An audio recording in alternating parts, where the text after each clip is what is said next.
Before the internet, before cell phones, before rollerblades, there was a time. Everybody on the dance floor. You are the worst wedding singer in the world, buddy. Well, I have a microphone and you don't. So you will listen to every damn word I have to say. The Wedding Singer. I said hip hop. I hip it to the hip hip hop. You don't stop the rock to the bang bang boom. Yeah, it was on this date 27 years ago, the year 1998, where Adam Sandler just started to continue on his, post-Happy Gilmore, and he just became a legend, I guess, with The Wedding Singer was released on when he this opens date. up with those kind of bursts like he has there. There's something about that with him. Yes. He's what? He was not an Oscar guy, but he's not just a fun. Just a fun guy, and you laugh, and you don't know why you're laughing. Exactly. So why? I'm sure Chris Markowski has the same thought. He's a watchdog on Wall Street. He joins us here this morning at 6:35. Chris, how are you doing? Good morning. Well, you're more of a Godfather kind of guy, but Wedding Singer, Adam Sandler. You kind of an Adam Sandler fan at all? Oh, that movie was great. But soundtrack fantastic. I'm an '80s kid. Oh yeah. So right in my wheelhouse. Any of that '80s stuff, I love all that. Well, I'll tell you what. I used to watch movies. Now I just watch the news every day. It's like dinner and a show daily because it's every day. You can't miss it minute to minute. I mean, I run out to get a glass of water and there's a new executive order or some new protest or whatever or representatives. Well, I've been waiting. Yeah. I've been waiting for the past few days to talk to you, okay? What is with you people in Pennsylvania wanting to work in a mine and process paperwork like it's Gringotts from like Harry Potter? I mean, what is up with you guys there in Pennsylvania? Did you see that? Who thinks about putting 700 people in a mine to process paperwork? You couldn't, if you tried to write that into a movie, I know. people would be like, get the hell out of here. No way. I saw the picture of it the other night. I went, really? And then I was waiting to see like a hobbit come walking out of there or something like that. I thought, what is that about? What's next? The wheel? Fire? I mean, we're going to invent that to move it along a little quicker? I don't know. I asked a question this morning, Chris, in all seriousness. It kind of goes to the heart of some of that. Are we everybody wants to say we're in a constitutional crisis, quote unquote. I said, we're not in a constitutional crisis. We are in a we're in a battle between doing it right or doing it wrong, I think. Where do you see this whole thing? Well, again, and if you don't know how the media works by now, okay? Oh, yeah. They all get together and they decide how they want to cover something. And this has been going on for a long. Their job is to create a narrative. Limbaugh used to do his bit with gravitas when they appointed Dick Cheney. They always come up with something. Now it's constitutional crisis. And if you go from web page to web page from news sources to every single news, that is their phrase now. Constitutional crisis. Yes. What a load of bunk. Okay, these are the people. The watchdog. I call it the watchdog on Wall Street, axis of evil. Big business, politicians, and the media that have been running the show for a long time. George Carlin called them the big club that you and I are not in. And finally. Yeah. Finally, praise God, people are starting to say, wait a second, we can do something about this. We can actually put a stop to this. I mean, Rand Paul rants about it every year. Tom Coburn used to do it. I do it all the time. And they're actually doing something about it at this point in time. And this is fun. It's a constitutional crisis because power is going back to the people right now. Yeah. They throw the word democracy around. No, we're taking power away from the people who have been stealing from us, for crying out loud, for decades, generations. Well, and the bottom line is it really narrows off into disruptors. Now, isn't it amazing when you say disruptors, people trying to get back to what was some common sense and constitutional stuff to the status quo, which says, well, all this waste and fraud and abuse and all that stuff, that's okay. It's just the way we do it. We'll talk about it, but we're never going to change it. That seems to be where this all kind of narrows off, isn't it? The best lines are, $50 billion is really not a lot of money. Right. I mean, they say things like that. I mean, do you understand? I mean, to people who build businesses out there, they take a look at that and say, you know how many jobs I could create with that? You know how much wealth I could create for people with that type of money? Okay? Again, it's one or the other. Either you are an absolute idiot, okay, an absolute ignoramus moron, or you are a complicit liar when it comes to this right now. How could you be against saving taxpayers' money and eliminating fraud and waste? Do you understand how much money we're paying in interest right now? Record amounts. It's a national security concern. We could do so much more. I mean, go back. We could be the Jetsons. We could have flying cars. We could do all of these things if it wasn't for these people who do not build anything, do not create anything, would stop stealing from us. You know, you look at this judge yesterday came back and said that Trump's buyout plan for federal workers who he ordered back to work, or you could just take off for the next 8 months and get out of there. 75,000 federal employees accepted President Trump's offer. Obviously, that judge's lifting of the ban yesterday worked out, and then they ended it. Trump said, that's it. So the rest of you got to come back to work now.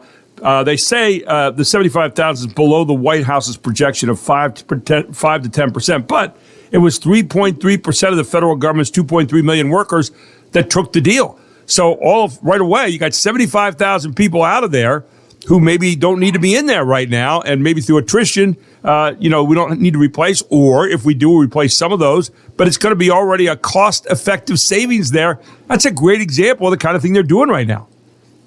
Oh, and you keep going. You have a hiring freeze. Yeah. Okay. Come on, people, stop with the nonsense. You know that these are grifters. Yesterday, Department of Education paying somebody $1.5 million to sit there and look at the mail. It was like right out of Office Space. They actually asked her, "What exactly do you do here?" And nobody can give an answer. Okay, this is your money. Okay, I work very, very hard. You work very, very hard, and you got to spend all this money on taxes. We're in a perpetual state of paying taxes. And this entire group of people here in this country, that, again, they don't build anything, they don't create anything, steal from us on a regular basis. You know it, and I know it. I don't know, what the argument is at this point in time. People should be thrilled about what's going on. A lot of people are watching right now with the whole idea of tariffs. And we just saw the 25% tariffs going out on aluminum the other day, on steel. And people are going to say, well, we're going to get, the price is going to go up. President Trump comes back and says long-term gain over short-term pain. Talk about that a little bit with the whole tariff thing. You and I touched that a bit last week, but I wanted to get a little bit deeper in that with the tariffs actually coming down this week on those two big items.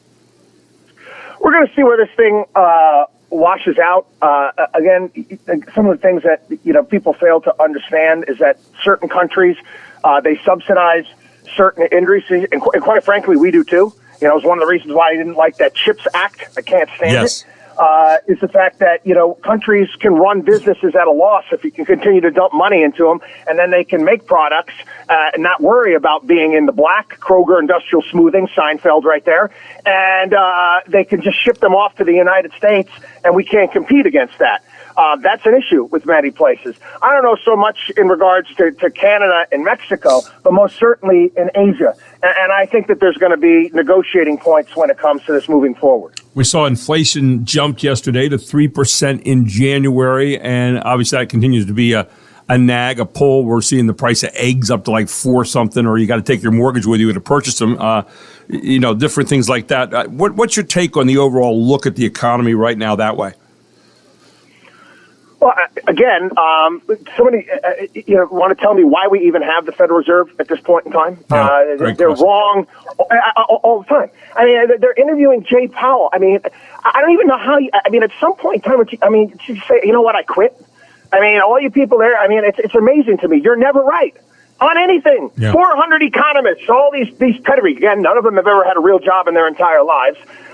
You're wrong. Inflation wasn't transitory. You were wrong. You shouldn't have lowered rates this past fall. But again, no, it's not political. You didn't do that to help Biden to get elected or anything like that. The bond market went in the absolute opposite direction. There was no reason or any metric why you should have lowered rates this past fall. And again, that doesn't have anything to do with it. Inflation has been around because take a look at our national debt. Take a look at our deficits. Take a look at the amount of money that we have to borrow. Let me put it to you this way. There's a $65 billion bond, 10-year-old bond, that is coming due this February. We issued it 2015 at 2%. Now, our government doesn't pay anything off. It's like they pay off one credit card with another credit card. So they got to issue another $10 to $65 billion in bonds. Except now we're paying almost 4.6% rather than 2%. That's inflationary. Okay? That's the reality of the fact that we are not fiscally sound. That's the problem. Okay? The Federal Reserve is absolutely useless. The whole Doge attitude has been under attack now. I'm not sure if it's. I think it is the Doge attitude because there are a lot of people that are kind of saying, "No, we don't want to be moved off our status quo." But the idea they had Trump and Musk in the office the other day. I never saw Trump share the stage with somebody like that, and of course Musk's kid, their ex. But you're listening to the answers there, and what did you think about Musk's answers when he was asked about the whole Doge operation? He even said, "Hey, I made a mistake. I'll make some mistakes along the way, but." This is what Trump was elected to do, and I'm helping to carry that out. Your thoughts on that? Again, the people that are coming after a guy, and again, you're a history buff, and I am too.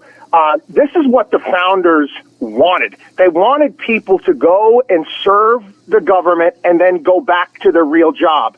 I would much rather have a guy that is successful and wealthy go into government and then, rather than somebody go into government and then get rich off government. This guy is donating his time. He doesn't have to work. If he lived 1,000 years, he doesn't have to make another dime. Okay? He's living on the floor of an office building trying to help this country and make it better. And people out there that, again, this guy catches rockets, for crying out loud. He builds cars. What do you do? Okay, every single time I see one of these policies, what have you done with your life except live off the taxpayer? Again, it makes me nauseous to even think about it, the people that are going after him. Yeah, it's amazing to watch what's going on right now with the whole thing. So is Trump, here's a question for you. I know I may get you to erupt here, so I'm going to jump away from the mic when I say this. Is Trump going too fast? Is he going too fast? Everybody says he's going too fast. Just slow down a little bit, and because we're getting something every single minute, and this whole idea of flood the zone seems to be on purpose. Your final thoughts about that this morning, Chris? No. Again, I look at this as kind of like Last Chance Saloon. I couldn't be happier about what's going on at this point in time. The reality is, okay, it's a difference. It's somebody coming in from the outside. Don't tell me Republicans didn't know all this was going on. They're happy with this too. You got many of them in Congress right now that don't like this because, again, they get rich off this nonsense as well. Okay, this is somebody that's basically flipping the table over. Reagan didn't do this. Reagan didn't clean this up. Okay, this is completely new, and it's going to actually have the opportunity to give power back to the people. Yeah, it's going to be interesting to watch this whole thing, and again, looking forward to talking about it as it goes along throughout the course of the year. But thank you, my friend, and I'm going to go back into my cave after the show this morning because that's where we in Pennsylvania. No, I'm kidding. That whole cave thing. That's your mindset. That's still that vision. That is a different one. That's with having. Like purgatory. Professor did the definition of purgatory doing paperwork. It's like out of that movie Brazil, for crying out loud. I mean, what, are you kidding me? You got it, man. Have a great week, Chris. Take care, buddy. Chris Markowski, the watchdog of Wall Street here on WOYK. We're going to take a break. We're going to come back with more and some news under the radar right after this. Mark McKenzie's got a lot of that for you on Sports Radio 98.9 FM and 1350 WOYK AM.